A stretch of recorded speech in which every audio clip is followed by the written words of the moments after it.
After meeting the school beauty haunted by an evil spirit, I had nightmares nightly. Dragon King Evan told me to cohabit to fix it, but Silas's secret and my soul fragment remain a mystery. I swallowed hard and asked cautiously, "What kind of price are we talking about?" "You'll find out soon enough," Evan Thorne whispered close to my ear. His warm breath tickled the nape of my neck, sending shivers of goosebumps all over my body. Reflexively, I pulled my neck back, and my cheeks instantly flushed red, bright as ripe cherries. This guy looks so aloof, arrogant, and downright intimidating, yet when he speaks, he sounds utterly unorthodox. The next second, I saw Evan snap his fingers, and a faint red glow shot from his fingertips, burrowing straight into Chloe's brow. Chloe's eyes suddenly widened in shock, then she collapsed backward, completely unconscious. "What did you do to her?" I couldn't help but ask, my curiosity getting the better of me. Evan grabbed me by the back of the neck and started walking out, his tone nonchalant. "Just helping her forget some things she shouldn't have remembered. Mrs. Young and the others are still out there. Should we really just walk out like this?" Before I could finish my sentence, Evan suddenly paused, turned sharply, and then, with a leap, we flew out through an open floor-to-ceiling window. That's right, literally jumped out. The sensation of weightlessness hit me again, and I instinctively clung tightly to Evan's waist, terrified. My mind was racing with 1,000 wild thoughts. This guy is nothing short of a thrill-seeking lunatic. Yet here we were, sneaking off like this.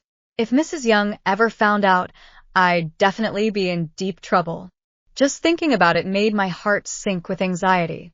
I'd expected Evan to take me back to the dorm, but instead, he led me to a place completely unfamiliar, a vintage, American-style single-family villa that exuded old-school elegance. Before I even had a chance to take a good look, he swept me up in his arms and carried me into the room, then, thud, dropped me onto a massive, intricately carved four-poster bed. The bed was ridiculously huge. It felt like 10 of me could lie down on it without ever falling off, no matter how much I rolled around. Evan stood by the side of the bed, his peach-colored eyes full of seductive allure fixed intently on me. That gaze sent shivers down my spine. What's going on here? I raised my head, staring at him uneasily. His expression oozed an air of danger, the kind of raw, unapologetic danger that a man can exude toward a woman. That night, I'd slept with Evan because I'd thought I was dreaming and desperately needed his true dragon energy to protect me, which is why I'd been so brazen. But now, I'm crystal clear-headed, and if you gave me 10,000 guts, I still wouldn't dare do something like that again. Evan let out a cold snort and sat down on the edge of the bed, a teasing smirk playing on his lips. "Guess," he said. "Men's minds are just impossible to figure out, aren't they?" I clenched the hem of my clothes tightly with both hands, so nervous that my tongue felt tied in knots. I think some things just have to unfold naturally. After all, we haven't known each other for long. We're not really that close yet. As soon as I finished speaking, Evan suddenly leaned forward, grabbed my ankle in one swift motion, and dragged me right up to him. Then he bent down, bracing his arms on either side of me, trapping me firmly between the bed and his chest. I could clearly hear his strong, steady heartbeat, his breath slightly labored, and a flicker of discontent deep within his eyes. Not close. Evan's gaze seemed ready to devour me. "You called me husband when you were using me, but now that you've gotten what you wanted, you suddenly claim we're not close?" His words struck me like a slap across the face. I froze instantly, my cheeks burning red with shame. Evan was absolutely right. I'd been thinking terribly selfishly all along, using him purely to save my own skin. Could it be that as long as he can stay alive, he'd treat anyone the same way I've treated him? Thinking this made my heart feel like a tangled mess. "Lila, you can't always get all the good stuff for yourself, can you? Now that you've gotten cozy with me, you're suddenly trying to cut ties? You really are a total bitch." His voice carried a hint of accusation. "I'm not a bitch. I have no idea where Evan picked up all these trendy internet terms. I'm not. I didn't. Stop making stuff up." I launched into a pitiful threefold denial. But Evan ignored me completely. Instead, he buried his face in my neck, and the next second, a sharp pain shot through me. The smell of blood began to fill the air. He lifted his head, and on his slightly pale lips, smeared with bright red blood, his already seductive face took on an even more sinister allure. "Evan Thorne, are you some kind of dog?" I screamed in terror. Then, he actually bit my neck. Was he trying to suck my blood? Before I could finish speaking, Evan pressed his finger against my lips. His voice was low and husky, his gaze flickering across my face as he said, "Since you claim you're not a bad girl, prove it to me." Prove it? How exactly am I supposed to prove it? I was completely baffled. He leaned down, his lips, still stained with my blood, crashing fiercely onto mine. I felt the air being sucked right out of my chest, leaving me powerless to do anything but stare wide-eyed in helpless surrender. Evan seemed thoroughly pleased with my reaction. Slowly, his oversized robe slipped off his shoulders, and just then, the lights in the room suddenly went out. So this was what he'd been after all along, the proof he'd wanted. It was 5 o'clock in the morning. Evan looked wide awake and full of energy, while I lay on the bed like a dead fish, utterly unable to move a muscle. I was just so exhausted. All over my body, the old red marks hadn't even begun to fade yet, and new ones had already appeared. I felt like crying, but there was no point. How could I possibly face anyone now? My arms and legs were covered in bruises and scars. Seriously, I'm starting to suspect Evan is a dog. No, make that a dog who just loves to bite. Seeing me glaring at him with an expression of deep resentment, Evan raised an eyebrow and said in a teasing tone, "What's the matter? Not satisfied? I've already shown you firsthand. Want me to prove it again?" No. No way, no way. I immediately started shaking my head like a bobblehead doll. How could anyone with ordinary human energy possibly compete with him? I pulled the blanket over my head and mumbled quietly, do you have any way to get rid of these red spots on my arms and legs? With all these marks covering my body, how could I possibly dare to go out and face people? Evan nodded knowingly. "I happen to have a cream here that can fade these marks." Hearing this, I instantly scrambled out from under the covers, my eyes lighting up. "Really? Can I have some?" Evan gave me a smile, and the upward curve of his lips left me utterly stunned. I guess I'd never really seen him smile before. It was only now that I realized just how beautiful he looked when he smiled. But the words that came out of his mouth were icy and chilling. No way. Why not? A woman who belongs to me must bear the mark that's uniquely mine. Seeing his domineering demeanor, I was filled with confusion. "Your woman? But didn't you just say I wasn't good enough for you?" "Evan. Shut up." Evan snapped at me coldly. Reluctantly, I had no choice but to clamp my lips shut, silently cursing to myself. This man's mind is even harder to read than a woman's. Evan, at least, was true to his word. He really did keep his promise and refused to give in. Before dawn even broke, he quietly escorted me back to the dormitory. I quickly pulled on long-sleeved clothes and long pants. After all, even in the height of summer, it was still better than letting anyone see the marks left behind. Lying in bed, though utterly exhausted, I couldn't fall asleep at all. Chloe's words kept echoing endlessly in my mind. She said Silas had given her a ring, and only when that ring was on her finger would the soul-calling jade around my neck start to grow hot. Could it be that my lost soul is actually inside that ring? Just what kind of person is this Silas, anyway? And then there was that post I saw earlier on the campus forum, reporting that the campus heartthrob seemed to be suffering from schizophrenia. All sorts of clues pointed to Silas's eerie nature. It seems that if I want to recover the fragments of my soul, I'll have to start by taking a closer look at that Silas, who exudes an otherworldly aura. For the next few days, my life unexpectedly became calm and peaceful. Evan didn't reach out to me, Silas didn't show up, and the soul-capturing jade pendant around my neck had completely returned to its icy coolness. I'd been constantly worried that Mrs. Young would come looking for me, but to my surprise, she never showed up at all, not once. Even more surprising was that, 2 days later, I happened to run into Chloe on the commercial street just outside Cloud City University. She looked completely back to normal, chatting and laughing cheerfully with her close friend. There was absolutely no trace left of the ferocious expression she'd worn the night she'd been cursed. That day was a weekend, and I'd originally gone out looking for something to eat when I unexpectedly ran into her. Evan had said that if we didn't completely dispel the resentment lingering in her body, she'd die within 3 days. But several 3-day periods have already passed, and not only has she not died, she's actually bouncing around with energy and vitality.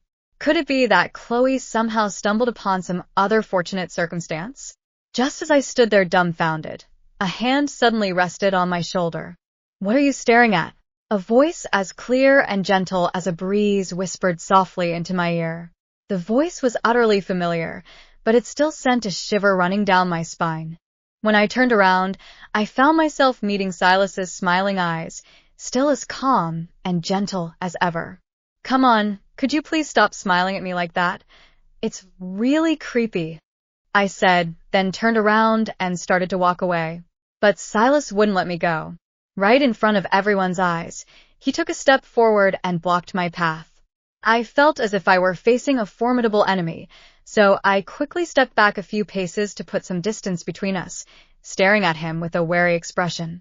Seeing my reaction, Silas rubbed his temples in exasperation and said, "You're really that afraid of me?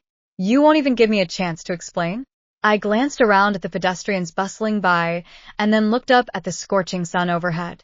Summoning all my courage, I said, "If you want to explain, let's do it right here.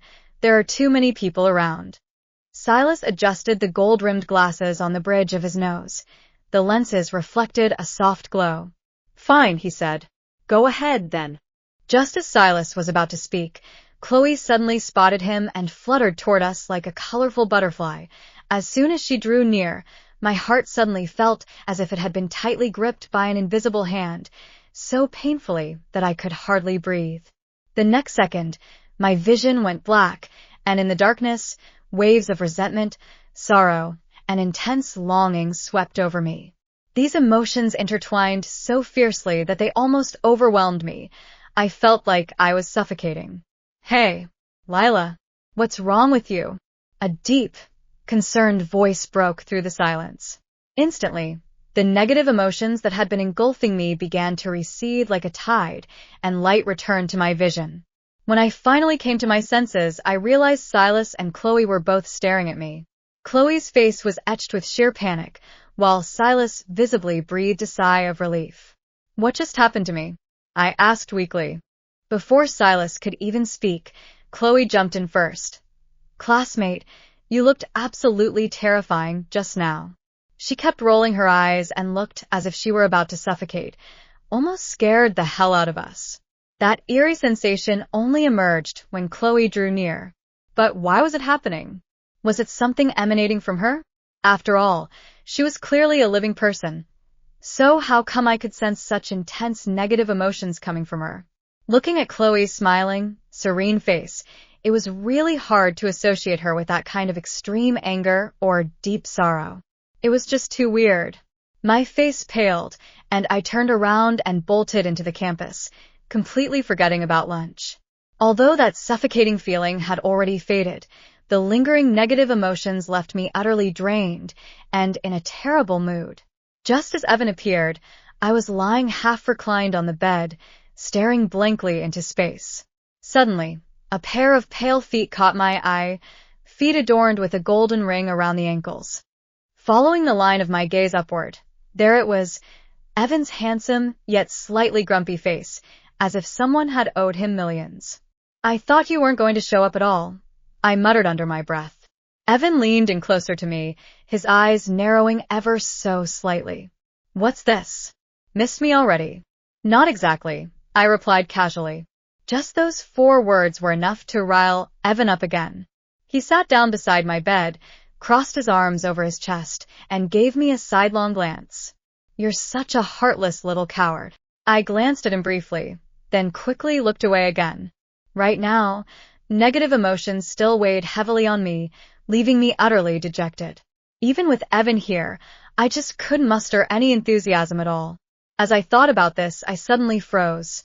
Was I supposed to feel happy just because Evan was here? I found myself utterly baffled by my own thoughts. A little while later, Evan finally noticed something was off with me. His brow furrowed slightly as he asked, "What's going on? What happened before I got here?"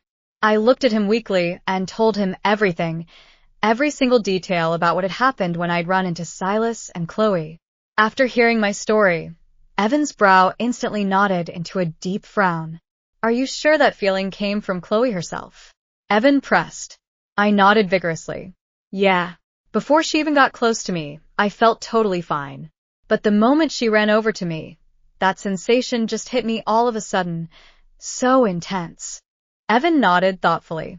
Then I added, "Evan, we didn't do anything to dispel the resentment lingering in her aura.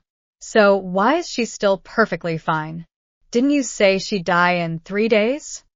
Evan glanced at me briefly. "Well, that's something you'd have to ask her yourself.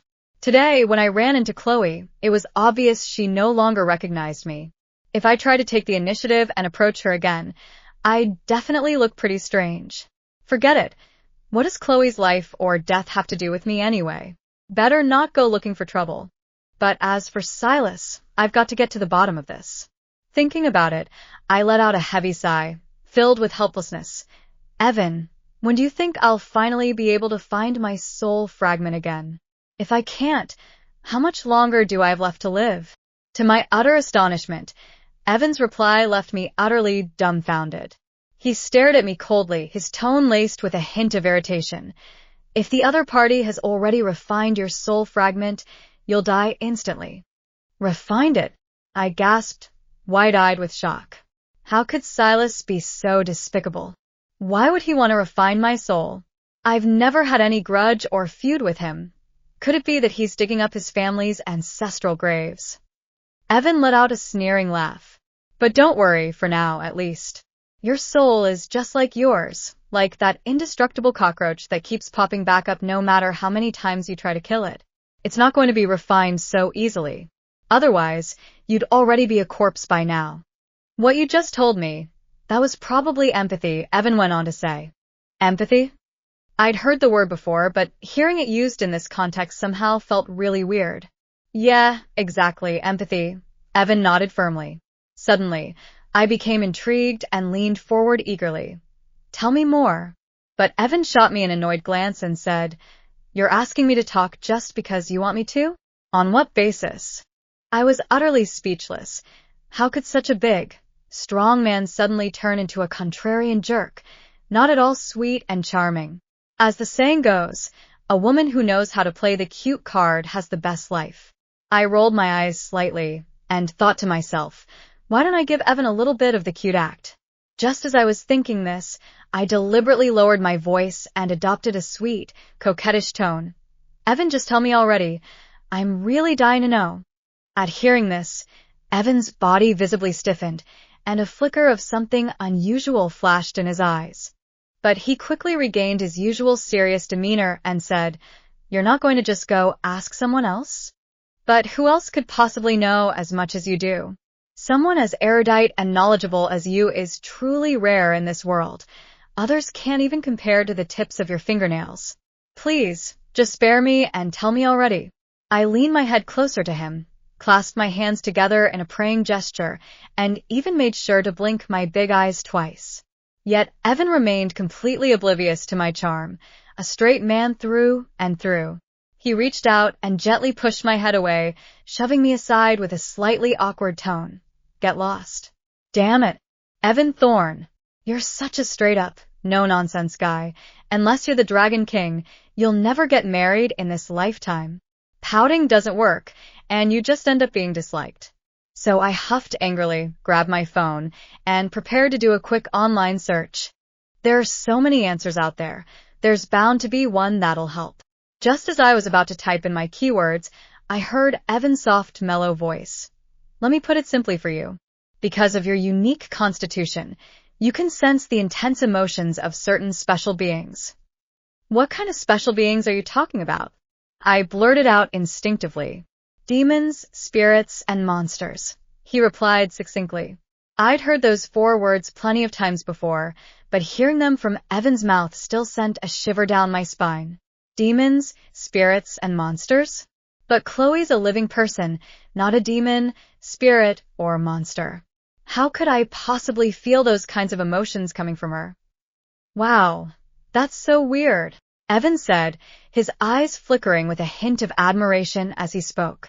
It seems like you'd be really good at being a medium, specializing in communicating with spirits, demons, and other supernatural beings. Oh no, I definitely don't want to be a medium, let alone deal with ghosts and demons. It's just way too scary. I'd rather just live an ordinary life, peacefully and uneventfully, just like before. I have no interest in being a medium at all, I muttered under my breath. Evan lowered his gaze to meet mine, his eyes holding a subtle depth of meaning. Some things aren't something you can simply choose not to do, even if you don't want to. Your roommate will be back soon. I'd better head out now. Just call my name if you need anything. With those words, Evan leapt off the dormitory balcony and vanished in an instant. No sooner had he left than Sophia and the two other roommates returned. Seeing me lying in bed, Sophia immediately came running over as if she'd been waiting for nothing else. How come you're still lying in bed? Didn't you say we were going out to dinner? How did you get back so soon? Sophia asked curiously.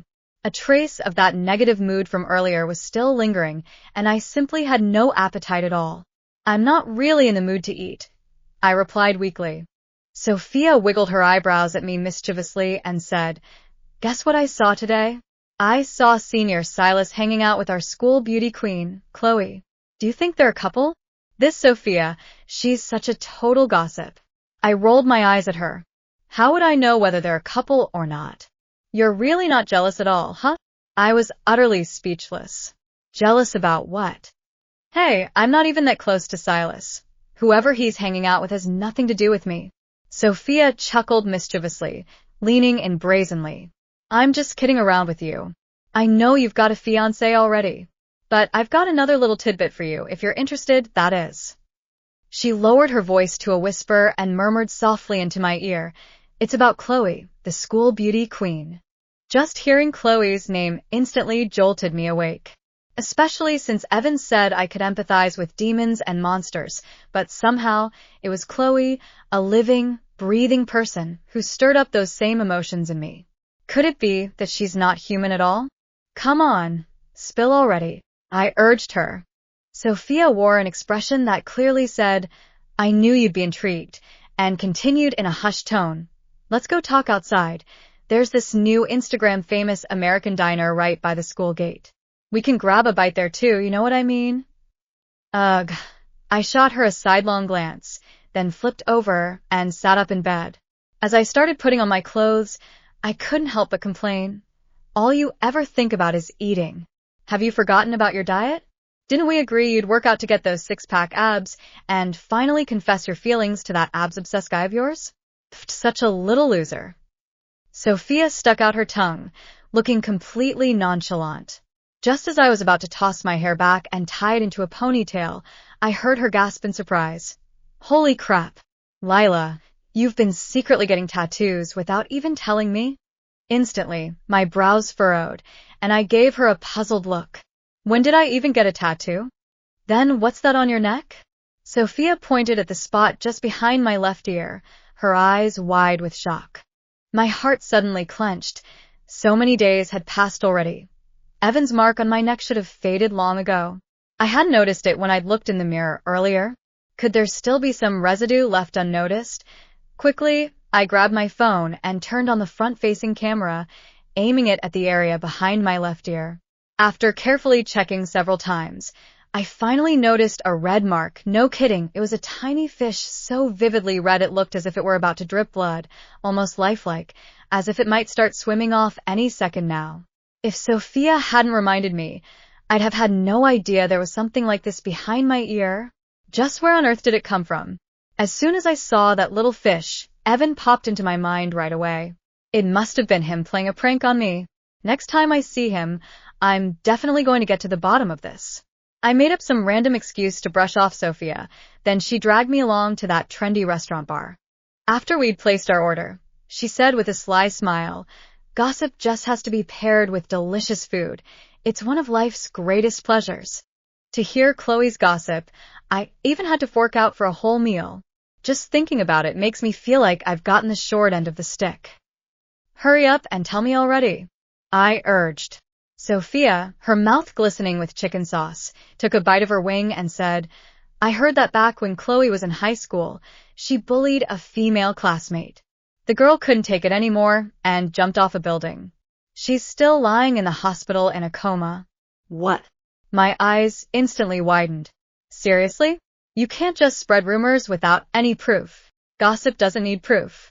But I think it's probably true. I've got a relative who's a doctor, and he happens to be the attending physician of that bullied girl. He said she's been in a coma for 4 years now, and she still hasn't woken up. Her family refuses to give up on her. The girl's family told my relative that the person responsible for driving their daughter into such a state is none other than Chloe, the current campus beauty queen at Cloud City University. Wow, you're talking about some seriously severe bullying. What kind of bullying could possibly drive a girl to jump off a building? My expression instantly turned serious. I never would have guessed that the seemingly glamorous and radiant goddess was actually a bully. Suddenly, I remembered the intense emotions I'd felt when Chloe had come close to me. A white rich girl like Chloe shouldn't, by all logic, harbor such intense negative feelings. Besides, she's human, not some demon or ghost. Now it seemed there were only 2 possibilities. 1. Chloe was already dead, and the Chloe standing before me wasn't human at all. The other. The resentment haunting her body hadn't left. It had merely gone into hiding. And what I'd been sensing all along, that very same resentful energy. I leaned more toward the second possibility. The resentment inside her hadn't killed her outright. Instead, it had remained hidden, which is why she could still be so lively and full of life. Once someone gets close to me, someone with this special constitution, that pent-up resentment starts seeping right into my awareness. I was so startled by my own wild imagination that the French fries in my hand slipped right off the table. Lila, I'm talking to you. What are you spacing out for? Sophia complained, waving her hand in front of my face. I slapped her hand away and gave her a deliberately serious glare. I heard what your dad said. Sophia froze for a moment, then immediately reached out and started playfully pinching me. We'd long grown accustomed to this kind of banter. No matter how loud or heated our arguments got, we never really got upset with each other. While we were eating, she told me even more juicy gossip, including some about Silas. Apparently, Silas actually has a twin brother, who, however, very few people have ever seen. Whether Silas is a twin or not, I'm not sure, but I've always felt like he's more like someone with split personalities. Even if it were schizophrenia, that still wouldn't explain his bizarre behavior. After all, you can't just come back from the dead, can you? Just how many secrets does this guy really have hidden away? Soon enough, I finally understood what Evan meant when he said, some things aren't something you can simply choose not to do. That very night, I had a nightmare. In the dream, the negative emotions I'd sensed from Chloe suddenly surged forth, attacking me with a ferocity that left me in excruciating pain. I dreamed that someone was pressing my head into the sink, but instead of water, the sink was filled with filthy, dirty liquid mixed with chili powder. The stinky, fiery liquid rushed into my mouth and nostrils, vying to get inside as fast as possible. The pungent spiciness and foul odor assaulted my nerves, and I felt like I was suffocating to death. But then, the scene shifted again, and there I was, huddled in a dark corner once more. Standing before me were several girls whose faces were blurred and indistinct. They grabbed my hair, tore at my clothes, and slapped me hard across the face, one after another. They were even holding their phones up to me, filming away. Some of them even yanked off the last bit of clothing I had left on. That intense mix of fury and despair erupted inside my chest, and I felt like I was about to explode. Why won't this nightmare ever end? Please, wake up already. You coward! With that familiar scolding ringing in my ears, I felt a burning sensation behind them, and suddenly I jolted awake from the nightmare. I gasped for air, sitting bolt upright in bed. When I finally opened my eyes and took a good look around, I realized I wasn't in the dorm room at all. I was lying on the ornately carved bed in Evan's villa. For a split second, I was completely baffled. Was I still dreaming, or had Evan taken advantage of my sleep and brought me here against my will? I wanted to pinch myself to see if it was real, but as soon as my fingers brushed against my skin, a searing pain shot through my face, as if someone had just slapped me hard. I gasped sharply, grimacing as I rubbed my cheek. How did I end up here? I glanced over at Evan, who was leaning casually against the headboard. Evan gave me a sidelong look, his tone laced with a hint of sarcasm. Did you really expect the whole dorm to hear your ear-splitting screams? Embarrassed, I scratched the back of my head and couldn't help but complain. I had this nightmare, such a vivid one. It felt like I was actually there. That wasn't a nightmare, Evan said flatly. A nightmare? Then what was it? He tossed me a handkerchief that smelled faintly of lavender. Wipe off the cold sweat first. If you catch a chill, it'll be me who's out of luck. I mentally rolled my eyes. What did he care if I caught a chill? It wasn't like he'd be the one suffering. Still, I obediently used the handkerchief to wipe away the cold sweat from my face and neck. Evan got up and walked over to the table in the center of the room, where he sat down. With his slender fingers, he idly twirled a white jade teacup, his voice casual as he spoke. I've told you before, your constitution is utterly unique. You can sense the intense emotions of supernatural beings, making you perfectly suited to be a medium. If you sense deeply negative emotions but don't address them, those emotions will keep haunting you. Evan's words made the handkerchief in my hand tremble violently. Judging by what he said, it was as if he were forcing me to become a medium, someone who'd have to deal with all sorts of demons and supernatural beings. I stared at him wide-eyed, utterly stunned. Are you saying I've got to confront whatever's behind these emotions? Otherwise, I'll just keep having nightmares. Evan nodded noncommittally. Yeah, that's exactly it. At that moment, I felt completely frozen on the bed, as stiff as a stone. I certainly didn't want to be tormented every night by these terrifying emotions, but how on earth could I even begin to tackle this problem? Thinking about it, I started frantically tugging at my hair, utterly at a loss. Couldn't you just stop being a medium? I still wanted to put up a bit more of a fight, but Evan's reply was crisp and straightforward. Of course I could. After all, it's not me who's plagued by nightmares. Just be happy. I gritted my teeth, secretly wondering if Evan was just pulling my leg, or if this whole thing might actually be nothing but a coincidence. Yet in the days that followed, every single night, I had the exact same nightmare. Each night, I'd fall asleep in the dorm room, only to wake up and find myself already at Evan's villa. I couldn't help but wonder, if he came over every night to fetch me, wouldn't he get tired? 5 days later, my mental state had visibly deteriorated. When Sophia saw me, she even teased me, asking if some male sprite had drained my life force. Now even walking felt like floating on air. If this kept up before long, even if I wasn't driven mad by nightmares, I'd probably drop dead from sheer exhaustion. In the end, I finally gave in. I took the initiative to approach Evan and asked him what it takes to become a medium, how I could finally put an end to those negative emotions that kept haunting me. Seeing the deep dark circles under my eyes, Evan's mood noticeably brightened. He didn't seem at all surprised by my question. It was as if he'd been expecting me to come to him all along.